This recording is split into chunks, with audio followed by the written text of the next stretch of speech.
Skyjack by Tim Vickery.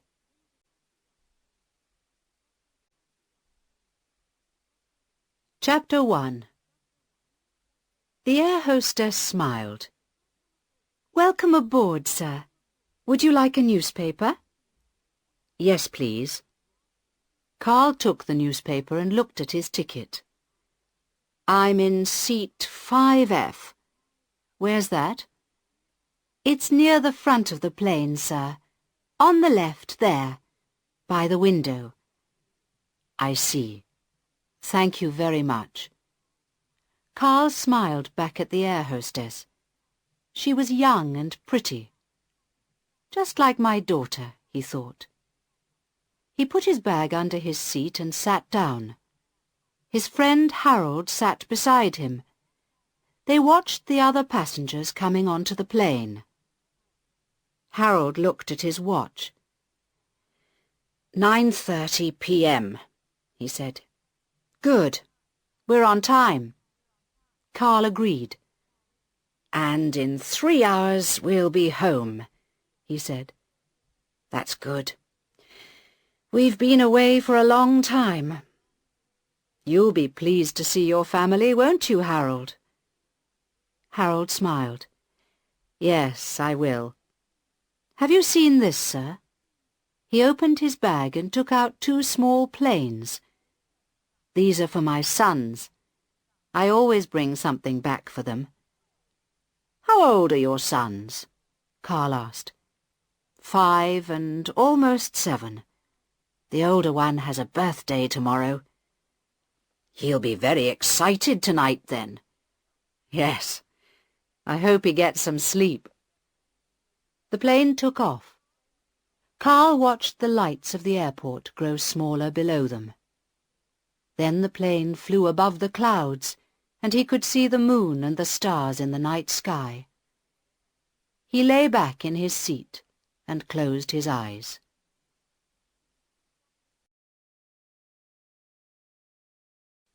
Chapter 2.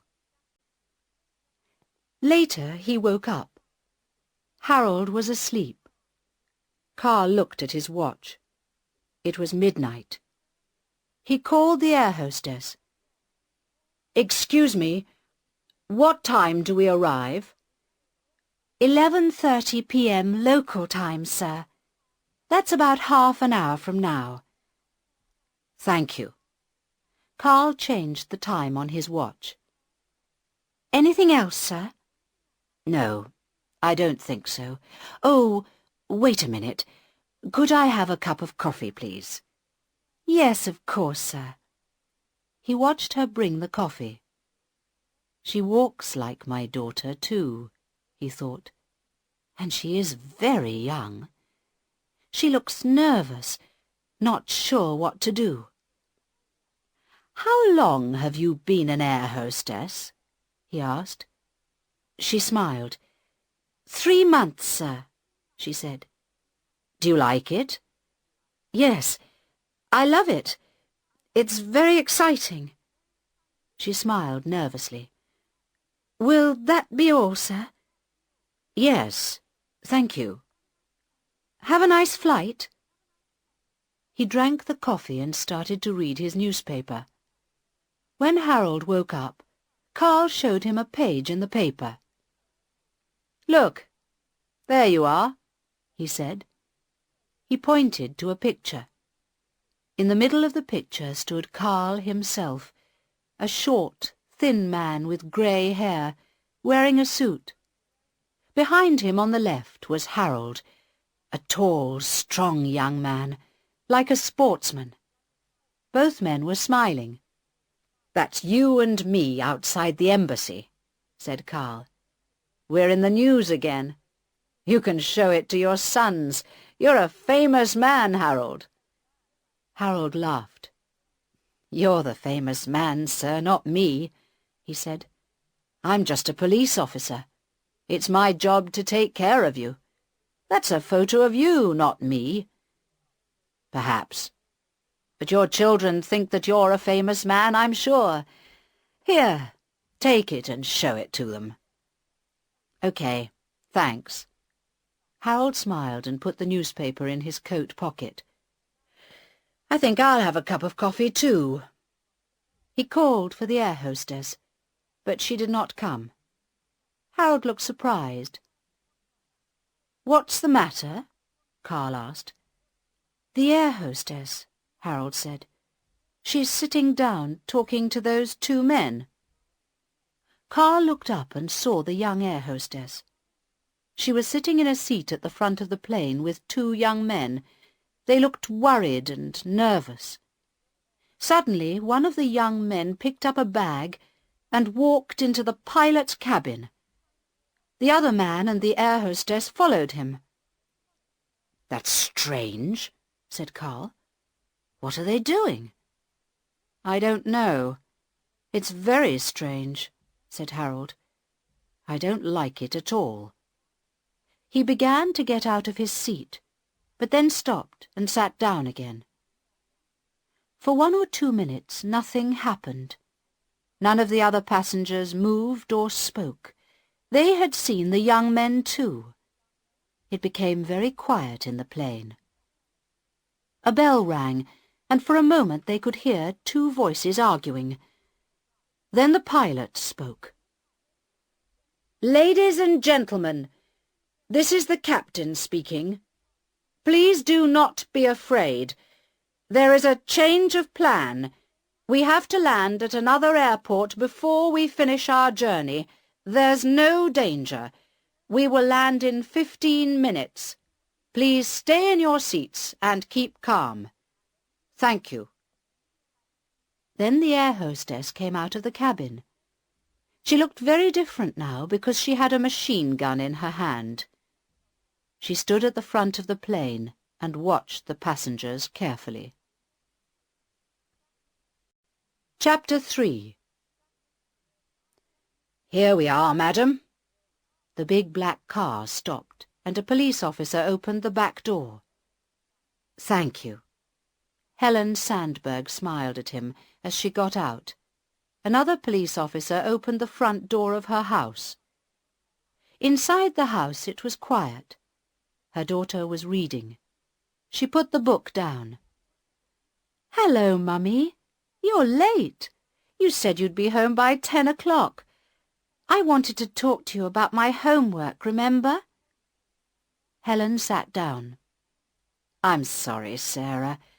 I did remember, really. But I had a very busy day. Anyway, I'm home now. What's the problem?" "It's this book," said Sarah. "I have to write about it at school on Friday, and I don't understand it." "All right," said Helen. "Bring the book into the kitchen and I'll look at it while you make me a cup of coffee." They sat in the kitchen and talked for nearly half an hour. Then Helen looked at her watch. "Okay, Sarah, that's enough for now. It's nearly midnight and I must be up at 6 tomorrow. I'm going to bed. Good night." Alone in her bedroom, she undressed and got into the big, empty bed. She was very tired. She closed her eyes, and in 3 minutes she was asleep. The phone rang at 12:15 a.m. Helen groaned and picked it up. "Hello? What? Who? Do you know what time it is?" She ran her hand through her hair and turned the light on.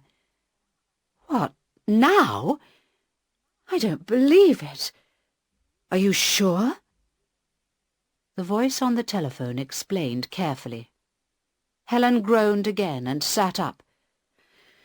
"I hope it is serious. If it isn't, somebody is going to be in big trouble. Yes, all right.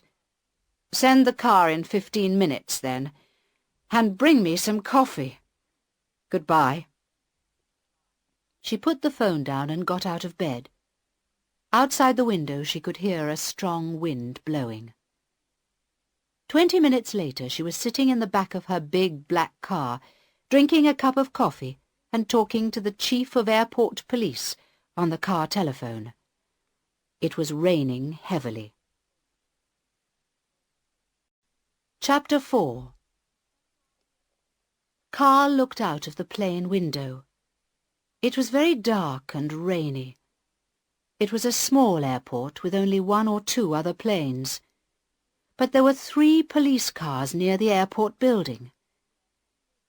"I don't understand," he said quietly in Harold's ear. "Why are we here?" Harold looked worried. "Don't ask me," he whispered back. "Ask them." "No, thanks." Carl looked at the hijackers. The young air hostess was still standing at the front of the plane with her machine gun. One of the young men, also with a machine gun, was standing at the back of the plane. The other hijacker was in the captain's cabin. All the passengers sat very quietly in their seats. A bell rang, and a man's voice spoke.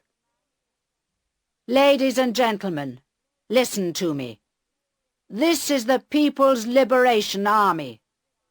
This plane is ours now, and you are our prisoners.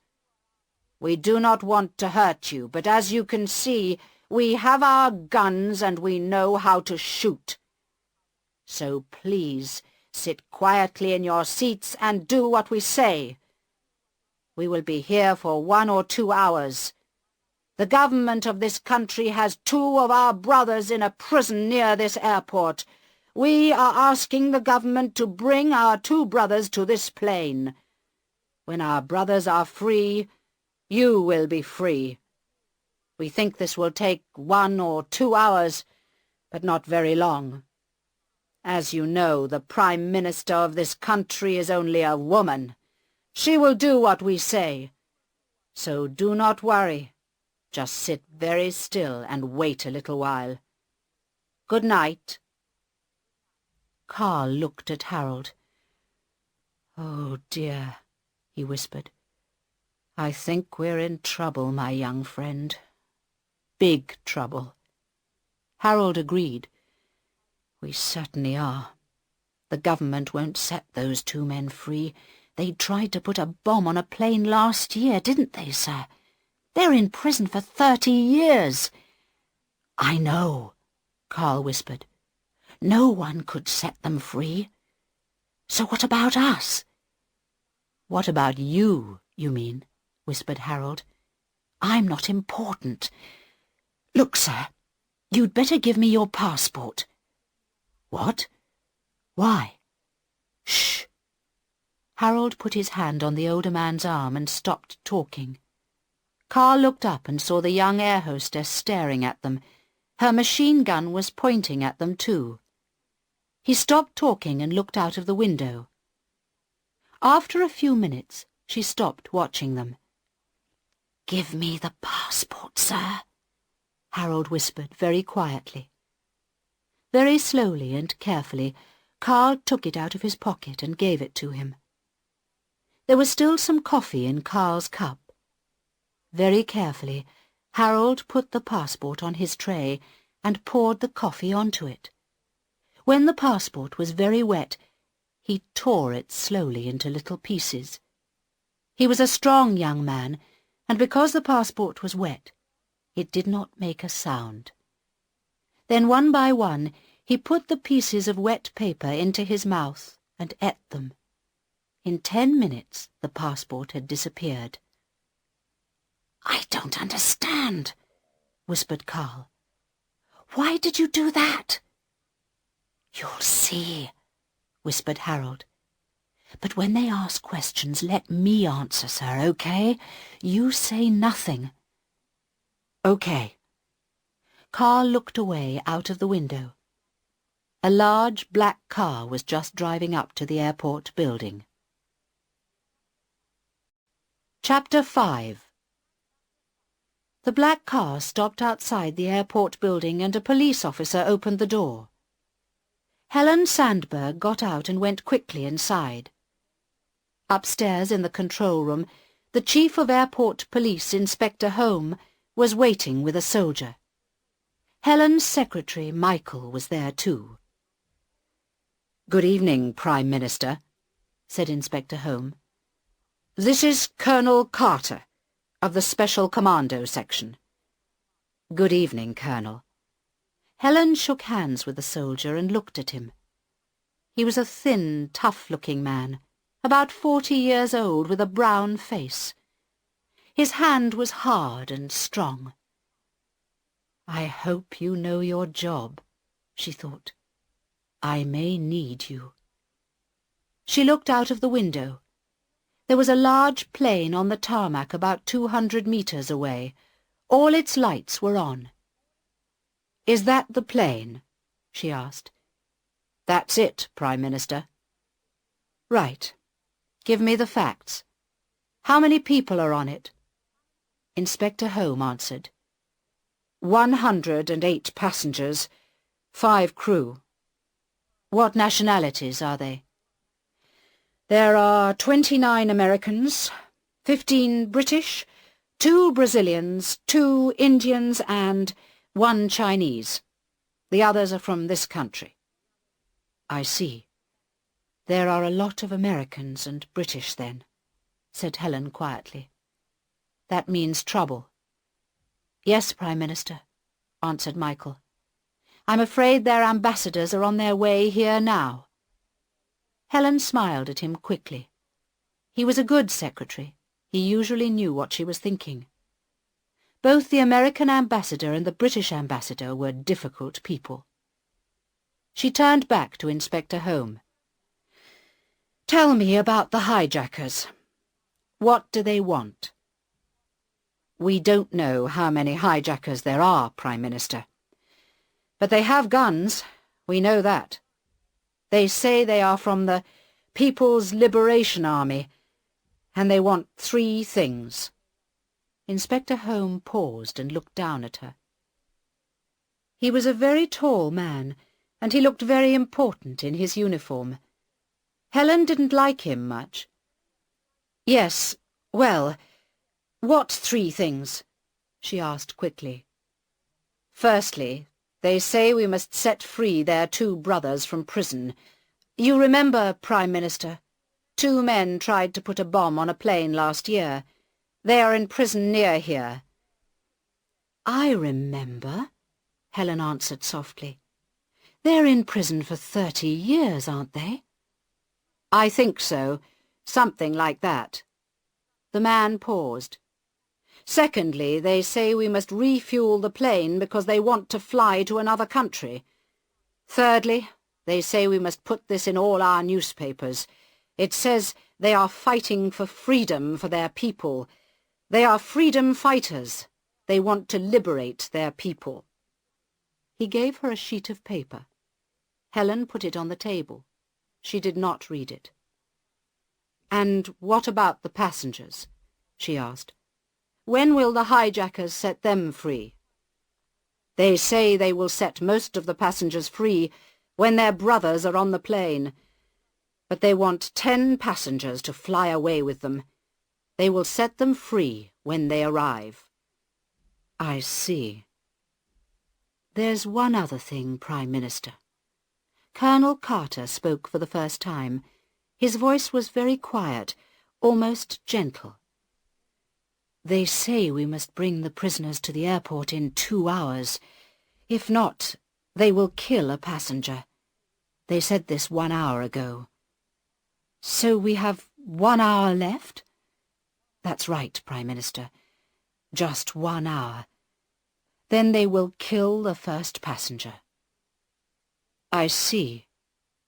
Helen walked slowly to the window and stared out at the plane. It was still raining, and a strong wind was blowing. She turned round. Thank you, gentlemen. I will have to talk to them. But first I need a few minutes to think. Colonel Carter, Inspector, please go to the other room. Tell the hijackers I will talk to them in 5 minutes. Michael, stay here. But... Yes, madam. Inspector Holmes looked unhappy, but he went out slowly with the colonel. Michael sat quietly looking at her. He knew what she was thinking. Have you got the passenger list, Michael? Yes, Prime Minister. Here you are. She picked up the list of names and looked at it carefully. Oh my God! His name was near the beginning. She dropped the list, sat down at the table, and ran her hands through her hair. For a long minute she said nothing. Then she looked up. This is going to be very difficult, isn't it, Michael? I'm afraid so, Prime Minister. Very difficult indeed. Helen stood up and walked to the window, thinking hard. Outside in the rain, the American ambassador's car stopped by the door.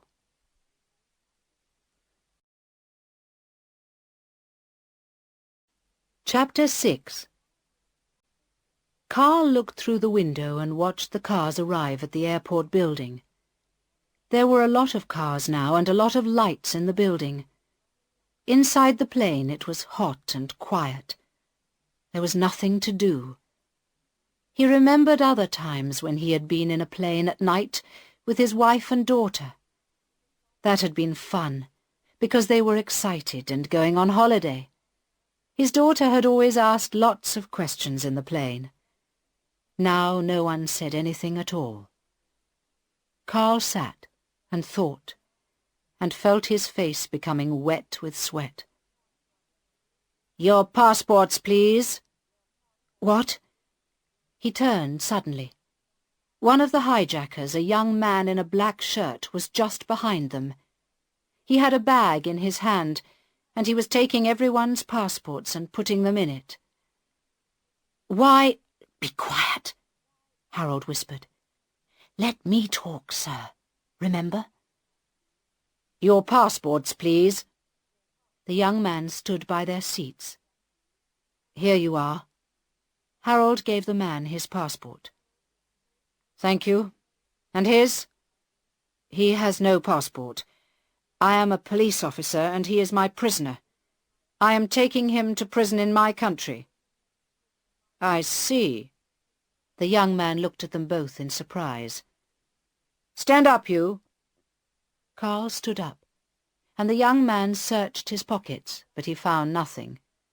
He told Carl to sit down. Then he opened Harold's passport and looked inside. "Police pig," he said. "Now you are our prisoner." Then he hit Harold in the face, looked at Carl, and laughed. "And perhaps we will set him free." Harold said nothing. The hijacker was about the same age as him, but not so big. The young hijacker laughed again, and moved on to the next seat. "Thank you, Harold," Carl whispered when the man was at the front of the plane. "That was very brave, but I won't let you die for me, you know." "Be quiet, sir. Something's happening," Harold whispered back. Carl looked up. Another hijacker was standing in the door of the captain's cabin. He was talking to the other two. He was a big, strong man with a black beard. He looked angry and waved his arms. Carl listened carefully. He could hear one or two words, but not many. "Nothing. Nothing at all. Stupid woman. She needs time, she says." All the hijackers were angry now. They looked at the passports and then started to walk down the aisle, pointing their guns at the passengers. Harold sat very still in his seat. "Don't look at them, Carl," he whispered. "Sit very still and don't look at them." Suddenly the big hijacker pulled a passenger out of his seat. The passenger was a short, fat man in a grey suit. He shouted angrily in a voice that sounded American, but the hijacker hit him and then pushed him to the front of the plane with his machine gun. "Turn towards the door," he shouted. "Put your hands on the door, above your head. Higher! That's it." The air hostess pointed her gun at the American's back. The hijacker in the black shirt stood at the front of the plane and pointed his gun at the passengers. "Don't move!" he shouted. "Stay in your seats and don't look back!" Then the big bearded hijacker went back into the captain's cabin. The bell rang. The hijacker's voice spoke. "Passengers, listen to me. You know we are here to set our brothers free. I have spoken to the Prime Minister of this country. I told her she must bring our brothers here by 2 o'clock. That is plenty of time because the prison is only 10 kilometers from here. She says she needs more time, but we know she is lying. We have no time. The passenger at the front of the plane is an American spy who lives in our country. All Americans who live in our country are spies. If our brothers are not here at 2 o'clock, he will die. If you try to help him, you will die too." "Jesus," Carl said quietly. He looked at his watch. The time was 1:50 a.m. He looked out of the window across the rainy tarmac to the airport building. In one of those rooms was the Prime Minister. What would she do? What could she do? "Come on, honey," he said softly. "Start thinking. Think fast, honey, and think hard." Chapter 7. Helen Sandberg sat at the radio in the control room. Michael, Inspector Home, and Colonel Carter sat behind her. They could all see the plane, 200 meters away, and they could all hear the voice of the hijacker on the radio. It was loud, excited. "Our brothers have done nothing wrong. They are innocent. They are fighters for the freedom of our people. We need them with us on this plane now." Helen kept her voice low and calm. "Look, I understand what you say. But those men are criminals. They're in prison. I can't bring them here. And remember, the passengers on the plane are innocent people too, with families and children. Please set them free. We will not hurt you. The voice on the radio interrupted her. "Mrs. Sandberg, I do not want to talk any more. It is now 1:59 a.m. Do you have our brothers here at the airport?" "No. I told you." "Then watch the front door of the plane. You can see it well, I hope." "Yes." Helen's voice was quiet now, almost a whisper. "Then watch. There is an American spy behind it. And remember, we have many American spies and many important business people on this plane. In half an hour, I will ask you again about my brothers." Helen stared out at the plane. Its front door was very small and far away. Colonel Carter touched her arm. "Here are some binoculars, Prime Minister. You will be able to see more clearly with these." She did not want to look, but she had to.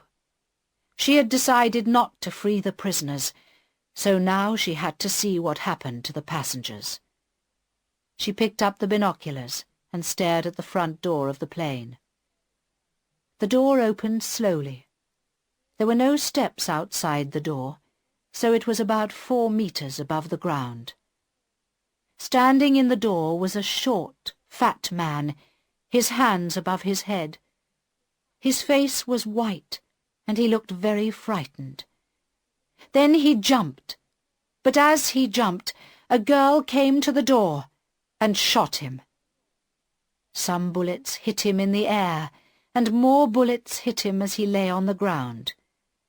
One of his arms moved a little, and blood ran out of the side of his head onto the wet tarmac. The girl continued shooting him for 10, maybe 15 seconds. Then someone pulled her back into the plane, and the door closed. For a long time, Everyone was silent. Then Colonel Carter spoke. "Inspector, why didn't your men shoot? That girl was in the doorway for nearly 15 seconds. Why isn't she dead?" "We are police officers, not soldiers. But the Colonel interrupted him. "Prime Minister, let my men deal with this problem. They have killed a man now and they'll kill another one in half an hour. We must attack that plane. We are commandos. We know how to do it." Helen was still watching the dead body of the man on the tarmac. She thought a hand moved for a moment, but no, he must be dead by now. There was a pool of blood on the tarmac now around his head. He could not possibly be alive. For a moment she did not hear the voices around her. In half an hour. "Prime Minister?" "Yes." She turned towards them. "Yes, Colonel Carter. Bring your men here immediately. Meet me in 10 minutes with your plan. But I warn you, it must be a good one. I don't want any more dead passengers." "Yes, Prime Minister. At once." The Colonel turned to go. "Inspector." "Yes, madam." "I want those 2 prisoners brought here from the prison at once. You have 25 minutes, no more. Do you understand?" "But, Prime Minister, you can't do that." The inspector and the Colonel stared at her in surprise. "I can and I will." "But these men are dangerous criminals, terrorists. They tried to put a bomb on a plane. They are in prison for 30 years, Colonel, I know. But they are only 2 men. And there are over 100 innocent people on that plane. My job is to save their lives, and I need time to do it." The inspector stood up very tall and straight in his fine uniform. "Prime Minister, I strongly advise you not to do this. You don't understand—" Helen interrupted him, her voice ice-cold and angry. "I understand very well indeed, Inspector, and I thank you for your advice. But I think I must make the decisions, and you must obey my orders. You now have only 24 minutes. Bring those prisoners here, please." "Yes, madam." The inspector and the Colonel left the room looking very unhappy. "Prime Minister?" "Yes, Michael." She turned and saw that Michael was smiling quietly. "The American and British ambassadors are here. Do you want to see them?" She groaned and sat down suddenly. "Do I want to? Of course I don't. But I suppose I must talk to them because that man was an American. Send them in. They can have 5 minutes with me, that's all." "Yes, Prime Minister." Michael picked up a telephone. Chapter 8. When the girl came back into the cabin, she was shaking. Her hands were shaking, and she was crying, and smoke was coming out of her gun. One of the passengers, an American, stood up and shouted at her. "You're a murderer!" he shouted.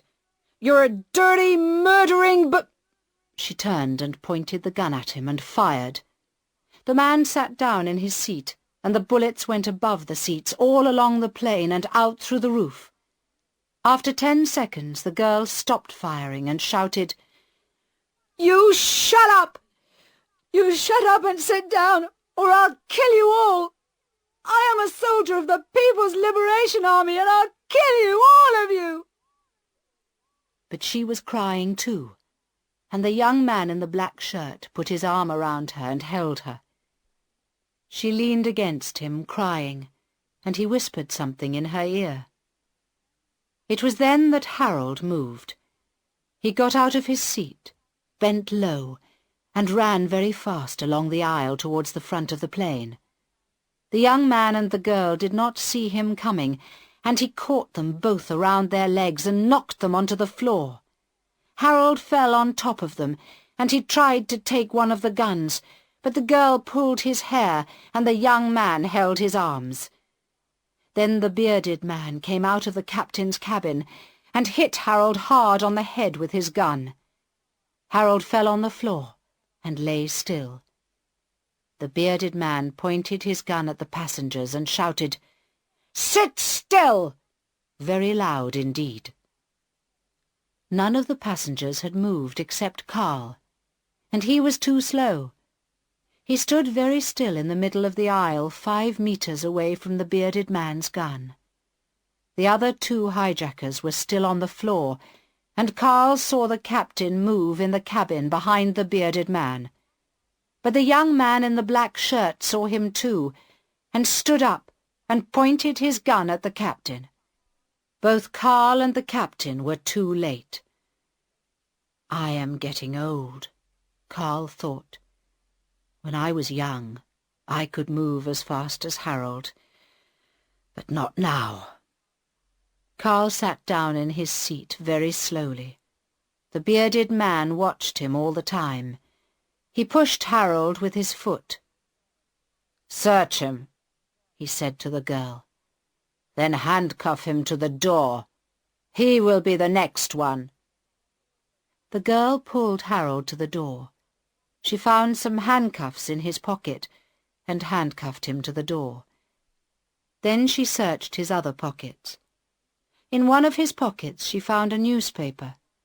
She looked at it and saw the photo of Harold and Carl. She stood up slowly and showed it to the bearded man. He looked at the photo, and then he looked at Carl carefully and for a long time. Very slowly, smiles appeared on the faces of the 2 hijackers, and they began to laugh. Chapter 9. Helen Sandberg stood up to welcome the American and British ambassadors. The 2 men were very different. The American ambassador was a short, round man, with a loud voice which Helen disliked very much. He often wore open-necked shirts, and he had a very hairy chest. She disliked that too. The British ambassador, a tall, thin Scotsman from Edinburgh, was always quiet, polite and well-dressed, but she did not always believe what he said. Once, a year ago, he had lied to her, and she could never forget that. But most of all, she disliked them because they were both military men, and their countries were much bigger than hers. They wanted military bases for their soldiers in her country, and she did not want them. "So, gentlemen, what can I do for you?" The American spoke first. "Well, ma'am, an American passenger is dead." "Yes, I know. I am very sorry about that. I hope no more will die." "I hope so too, ma'am. There are 28 U.S. passengers on that plane, and my government wants to keep them alive." "There are 107 passengers on that plane, Ambassador, and my government wants them all alive," Helen answered quietly. But the ambassador did not listen. "So the U.S. government is going to help you, ma'am. We have 50 U.S. Marines at the U.S. Embassy, and they can be here in 1 hour from now. Then they'll just take that goddamn plane apart." The Scotsman smiled. "Excuse me, Ambassador, but perhaps 1 hour from now will be too late. 1 man is already dead. But, perhaps you don't know this, Prime Minister, but this week 6 SAS soldiers are visiting the British Embassy, and they're waiting outside in my car now. These men know a lot about hijacks, much more than the U.S. Marines, or probably your own soldiers, Prime Minister. They know exactly what to do. So—" "Now, just a moment," the American interrupted. "The U.S. Marines are—" "Gentlemen!" Helen's clear, hard voice stopped them. "There's no time to argue. Firstly, I didn't know about the SAS soldiers in the British Embassy, and I am very surprised about it. Very surprised indeed, Ambassador. Secondly, I do not think it is a good idea to attack a plane with 107 passengers in it and take it apart, as you say. I want these people to live, not die. So I thank you for your ideas. But remember that this small country is ours, not yours.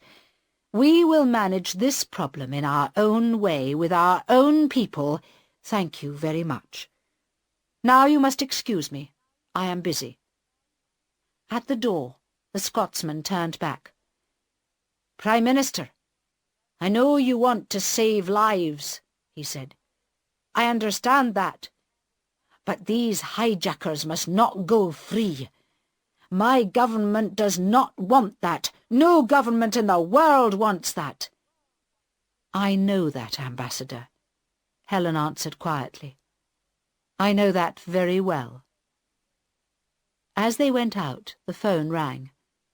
Michael picked it up. Helen sat down at the table and watched him. His face was very serious. He wrote on a piece of paper and then put the phone down. For a moment he did not look at her. What is it, Michael? Tell me. It was a radio message from the plane, Prime Minister. Well, what did they say? Didn't they want to talk to me? No, Prime Minister. Just the message. It says, "We love our brothers. We hope the Prime Minister loves her husband. He is on the plane, just behind the door." For a long moment she stared at Michael, but she did not speak. A picture of the American passenger appeared in her head. She saw him jumping out of the door, and the girl shooting him for 10, maybe 15 long seconds. "I'm sorry, Prime Minister," said Michael softly. "What?" "Yes, so am I. I thought perhaps the hijackers didn't know Carl was my husband. But now they do know." She ran her hand through her hair and then looked at her watch, but her hand was shaking so much that she could not tell the time. The phone rang again. Michael picked it up. "Colonel Carter is outside, Prime Minister." He watched her, waiting for an answer. "I'll tell him to wait, shall I?" She put her hands flat on the table and stood up. Yes, Michael.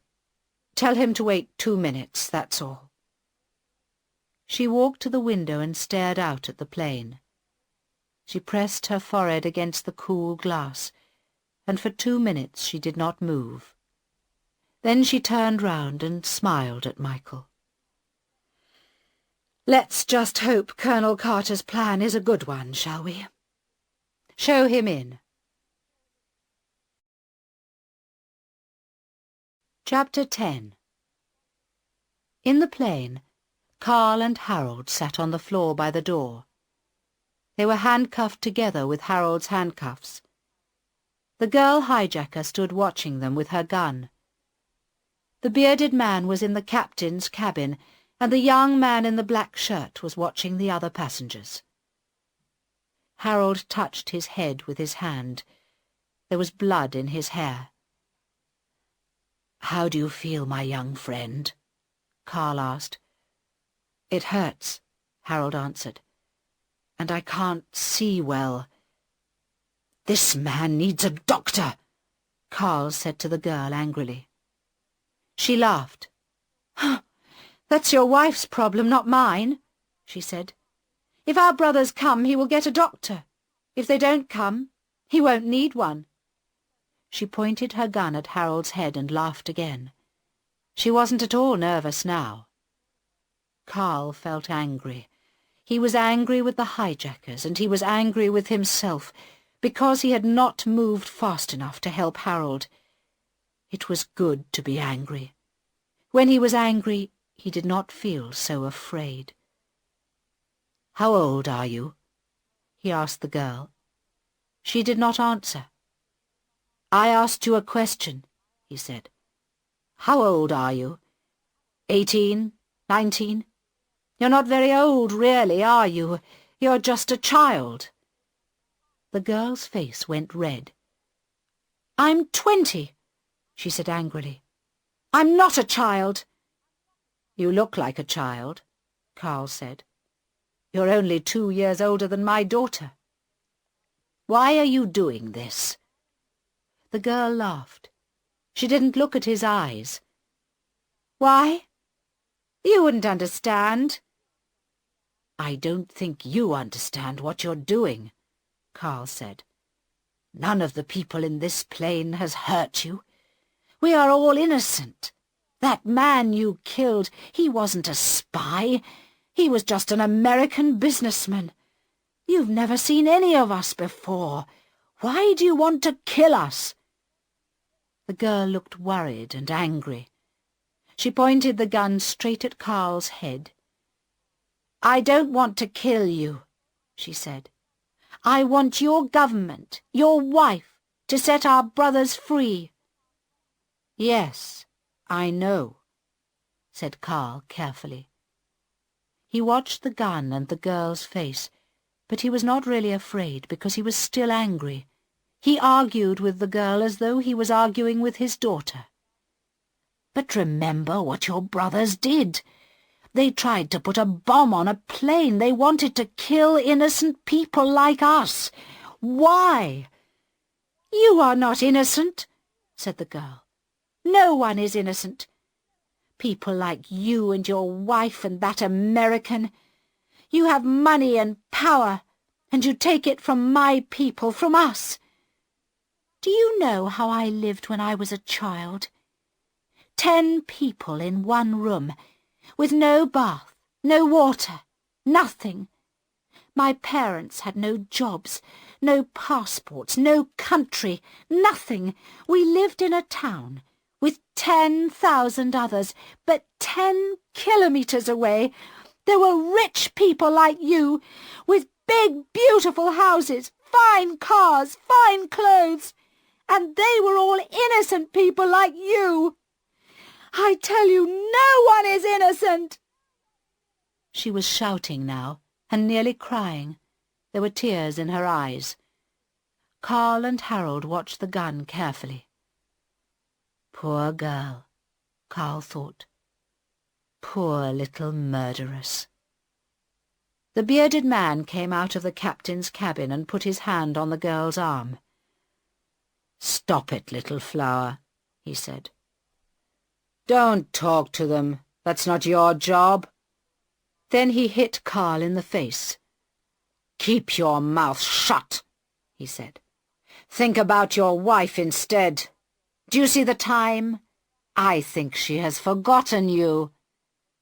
Carl groaned and held his mouth with his hand. There was blood in his mouth, and one of his teeth was broken. Then he looked at his watch. It was 2:23. 7 minutes left. Then the half-hour was over. "I'm sorry, my friend," he whispered to Harold. "You tried fighting, and I tried talking. But it didn't work. I think this may be our last journey." Chapter 11. Helen Sandberg decided she liked Colonel Carter.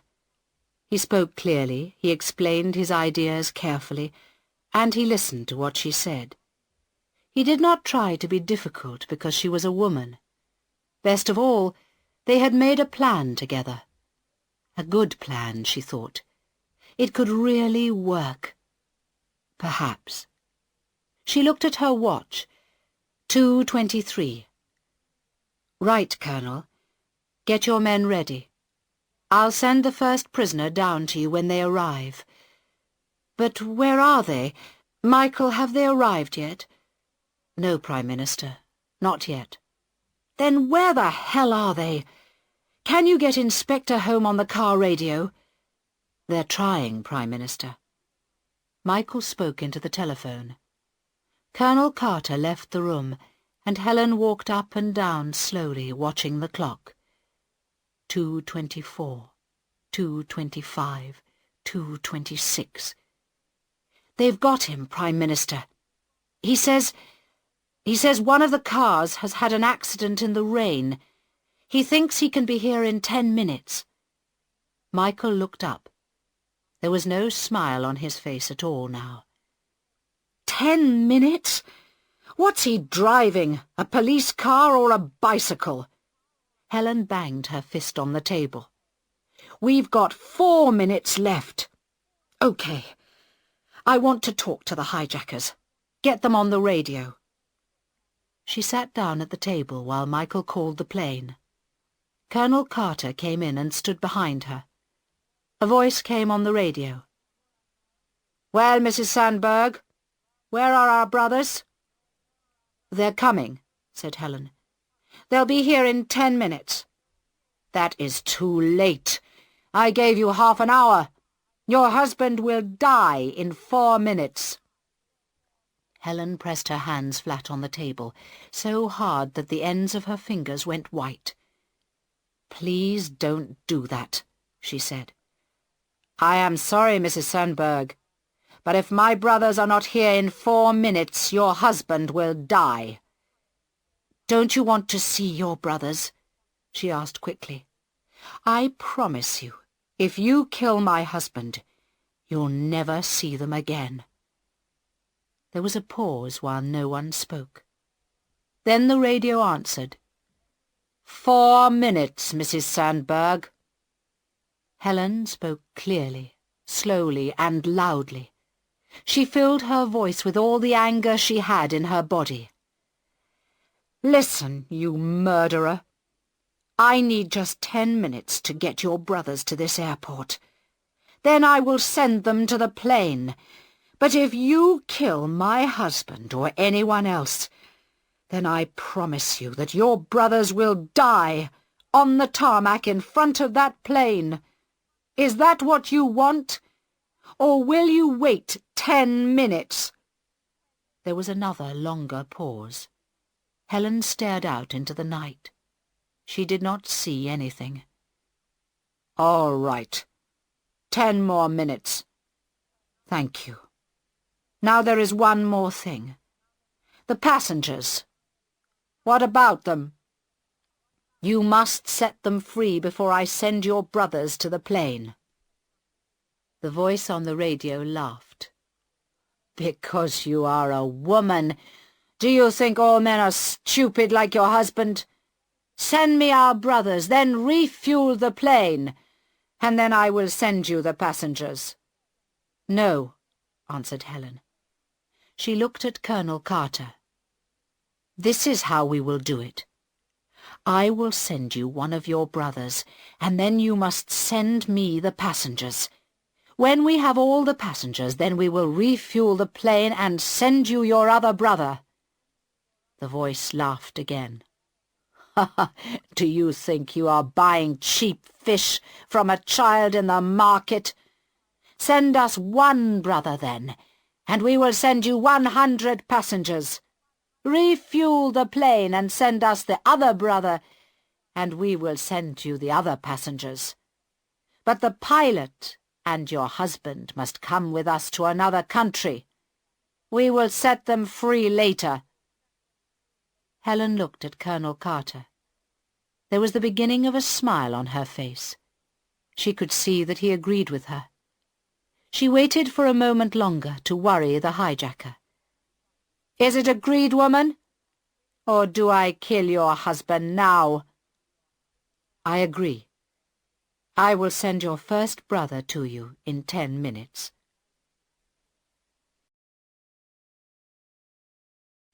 Chapter 12.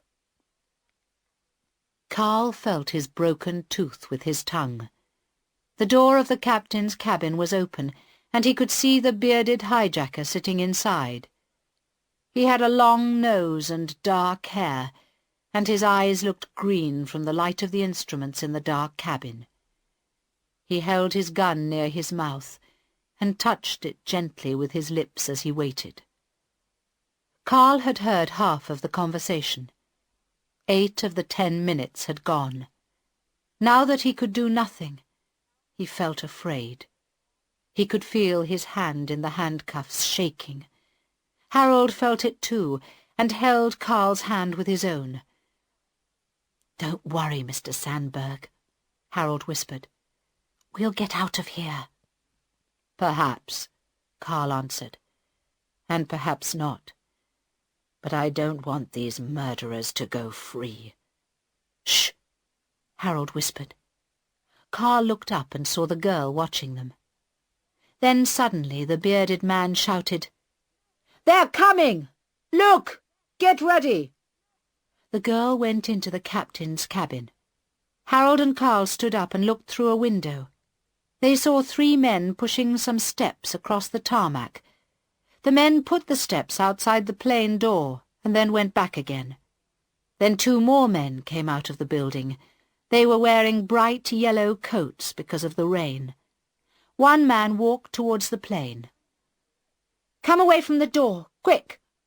The girl unlocked the handcuffs and pushed Harold and Carl back to their seats.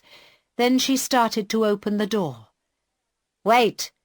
Turn the lights out and stand back from the door," said the bearded man. "They will try to shoot us in the light from the door." The door opened and the man in the yellow coat came into the plane. He was thin, with very short hair. The girl shut the door, the lights came on, and the man shut his eyes in the bright light. The girl and the bearded man put their arms around him, laughing. "Free! You are free now, brother. And the other one, is he safe? Come into the cabin, let's talk." Carl and Harold watched sadly. "So now she will give them what they want, because of me," said Carl quietly. "We will be safe, but they will go free to bomb another plane, because of me." He held his head in his hands. "Wait, Mr. Sandberg," said Harold. "Your wife isn't stupid, you know. This game has not ended yet. Sit still and be ready." The other passengers sat quietly, waiting to be free. Chapter 13. Helen Sandberg stood by the control room window staring at the plane. "Come on," she said. "Why is that door shut? Where are the passengers?" "The hijackers won't set them free," said Inspector Home. "I told you, Prime Minister. This is a serious mistake." "Be quiet, man," said Colonel Carter. "I think we've got something on the radio." Beside him, a soldier was turning the controls of a small army radio. Suddenly the voices of one of the hijackers and the prisoner came into the room. "So, how many soldiers are there in the airport building, my brother?" "I didn't see any soldiers, only police." "That's strange. No soldiers at all?" "I did not see any, brother." "Very strange. But these are not military people. They do not have many soldiers. Perhaps the woman will do what she says, then." "What's happening, Colonel?" Helen asked. "Those are the hijackers' voices. How can we hear them?" The Colonel laughed. "Well, madam, you can see it's raining, can't you? We didn't want our poor prisoner to get wet, so we gave him a nice yellow raincoat, you see. But it was an expensive raincoat, because one of its buttons is a small radio transmitter, so now we can hear everything they say, and we know where they are on the plane." Helen smiled. "Good idea, Colonel. I hope it helps." "Prime Minister," Michael interrupted. "They're coming." Helen looked through the window. The door of the plane was open, and people were coming down the steps one after another. Some of them started to run towards the airport building, and a few knelt down on the wet tarmac. "What are they doing?" Helen asked. "Praying, perhaps," said Michael. "To thank God that they're alive." Police and doctors came out of the building to help the passengers. Helen stood and watched through the binoculars. She did not see Carl. 99, 100. That's it, then, said Colonel Carter. The plane door closed.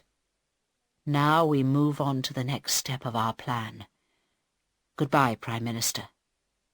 Helen turned and saw that the Colonel was putting on white clothes on top of his army uniform. He put several grenades in the coat pocket and a machine gun into a long pocket inside the coat. He smiled at her.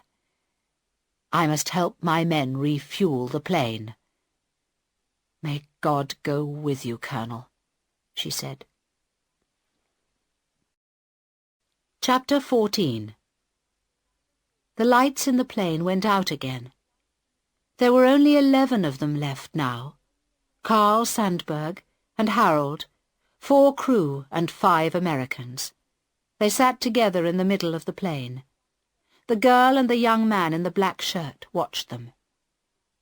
Through the window, Carl saw the fuel tanker drive towards the plane. It stopped, and 5 men in white clothes got out. The pilot went to the front of the plane to work the controls, and the men started to refuel the plane. Then he saw another man in a yellow raincoat come out of the airport building. The bearded hijacker started to talk very excitedly. Is it him? Yes, it is. Our leader. My brother and sister, we have done it. Now I must welcome him at the door. You, brother, watch the pilot in the cabin, and sister, watch the passengers. Carl Sandberg watched the man in the yellow coat walk nearer. He could only see one man at the back of the plane refueling it. He thought the others were under the plane somewhere, but he did not know where. Harold put his hand on Carl's arm. Carl looked at him. Harold did not speak, but he was looking at the girl very carefully. As the door opened and the man with the yellow coat came in, the girl turned to look. Through the window, Carl saw a man in a white coat run out from under the plane with something that looked like a grenade in his hand. 2 other men in white ran out behind him. The man's arm went up, and he threw the grenade through the open door. There was a very loud bang at the front of the plane, and a flash of white light that burnt Carl's eyes. Almost immediately, there was an even louder bang, bang, and 2 more flashes of white light. Carl could not move. The noise was so loud and the light so bright that he sat still as a stone. He saw the girl hijacker and the bearded man standing quite still too, with their guns in their hands and their mouths open. Then a man in white ran through the door with a gun in his hand. He shot the girl and the bearded man before they could move. The hijacker in the black shirt came out of the captain's cabin behind the man in white, but 2 other men in white came through the door and shot him too. The 2 prisoners in their yellow raincoats tried to get to the door, but the men in white knocked them to the floor and handcuffed their hands behind their backs. Carl looked down. The girl was lying on the floor of the aisle beside him. He thought he saw her hand move towards her machine gun, but then one of the soldiers in white ran down the aisle and shot her again through the head. Another soldier pulled her away by her legs, and her long hair left blood along the floor. Chapter 15. Helen Sandberg heard the bangs too, and when she saw the white light, she thought the plane was burning. For about half a minute there was nothing but loud bangs and white flashes, and then there was nothing. There were no lights at all in the plane, and no sounds either. She turned to Michael. "Can't you get them on the radio?" "I'm trying, Prime Minister, but I think it's broken." She walked to the door. "I'm going out." Inspector Holmes stood in front of her. "You must not do that, Prime Minister. We don't know what's happened." "That's why I'm going," she said. "I'm going to find out. I don't care what happens to me." He was a big man, but he was afraid of her. She walked straight past him and down the steps. In the departure lounge there was a crowd of passengers waiting to get on other planes, and also a lot of doctors, police and newspaper journalists. She walked straight past them all and out onto the tarmac. It was dark and cold, and the wind blew rain into her face. When she was about 50 meters away from the building, she heard some people behind her, but she did not stop. The door of the plane opened, and a man in white came out. He had a gun in his hand, and he came backwards down the steps. After him came 2 men in yellow raincoats, with their hands behind their backs, and then 2 other men in white, with guns. 2 police officers came after her. "Wait, Prime Minister," they said. "Please stop, it's dangerous." "Not now," she said. "It's not dangerous any more." She walked on through the rain without stopping, and the young police officers walked beside her. They were afraid to touch her, and they did not know what to do. Some journalists ran after them. 2 men in blue came out of the plane, the pilot and co-pilot. Then some men in suits. She was quite near the plane now, and there were quite a lot of newspaper photographers around her, but she did not stop walking. A big young man came out of the plane with a short, thin, grey-haired one. Harold and Carl. Helen could see that Carl's face was very white, and there was blood on his mouth, but he could walk all right. Carl saw her coming, a small, strong figure walking through the rain, with a crowd of police and photographers around her. "Harold, my friend," he said, "I think we're in the news again. You're going to have another photo to show your little son on his birthday." Carl and Helen Sandberg met at the bottom of the steps, in the darkness and the rain. And Carl was right. There was a photo of it in every newspaper in the world the next day.